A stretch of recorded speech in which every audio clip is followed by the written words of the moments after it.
Hello, everybody. Sort of a chop wave. Hello, hello. Welcome to I'm gonna take these glasses off. Ooh, yeah. How's that?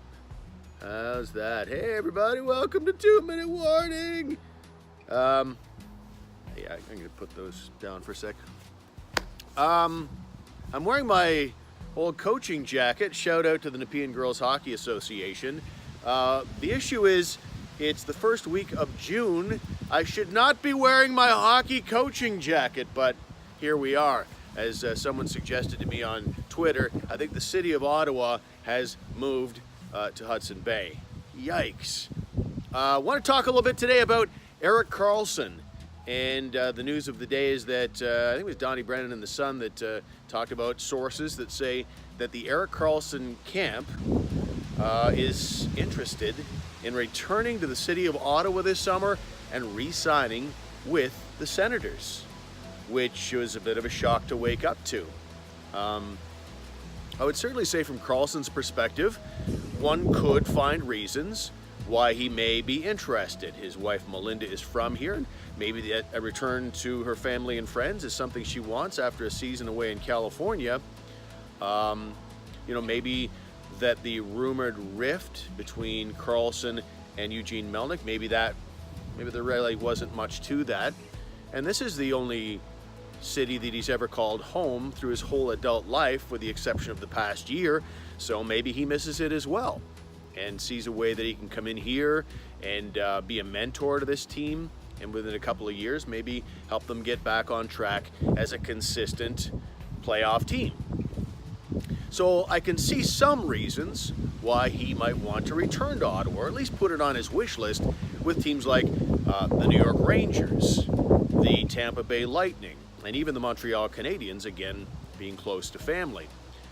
But from the Sens perspective, under current ownership, I can't say that I understand why they would not be able to get this guy done last year around this time, but now they're going to. What's changed with this ownership?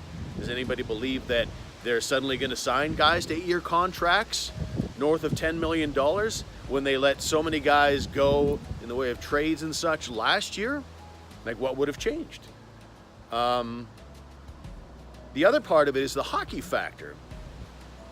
From a hockey perspective, they've built this team, or they're building this team with good young talent that really doesn't bring in Erik Karlsson into the equation per se. Don't get me wrong, Erik Karlsson would fit very nicely, thank you very much, on any team.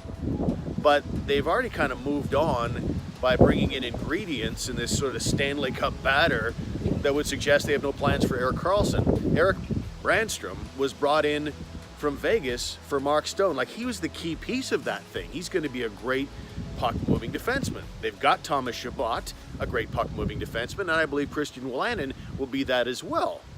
So Erik Karlsson and what he would bring to the table in terms of investing dollars in right now, it wouldn't make a ton of sense based on what they've already done. Again, don't get me wrong, I think it would still be a great ad. And the reason for that is, it would be, in my opinion, the greatest sports marketing move in Ottawa history.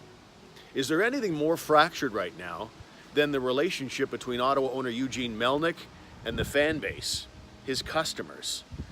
What a great olive branch that would be. This is a club that's struggling to sell season tickets this summer. And you bring back Erik Karlsson. Yeah, it's going to cost you a little more money than you'd like to spend. But what a show of faith, and you're asking everybody to trust you that in 2021 you're going to spend close to the cap. There's still some distrust there. What a way to win back that trust, to bring Erik Karlsson back home and re-sign him. So that would be a coup, and I think it's something I would do if I were Eugene Melnyk. You want to be a professional sports owner, and you've got a guy like Erik Karlsson who's beloved in this town, that may be interested in coming back. How many free agents are ever interested in signing in Ottawa? Not many. And this guy, maybe after Daniel Alfredsson, maybe ahead of Daniel Alfredsson, but certainly top two most beloved players in franchise history. and he wants to come home, I think it's time to make that happen, even though it's going to cost you a little extra. All right, that's all I got on Erik Karlsson for today. Be an interesting few weeks here as we lead up to the draft and the free agent season. I'd love to know what you think. Do you think Erik Karlsson might be an Ottawa Senator next season? I want to remind you that we've got the website and the podcast. If you want to check out the podcast, want to become a Patreon member on the podcast, or even advertise on the podcast, go to stevewproject.com, and it's one-stop shopping. It's got everything you need there. Have a terrific day, and thanks for joining us on 2 Minute Warning.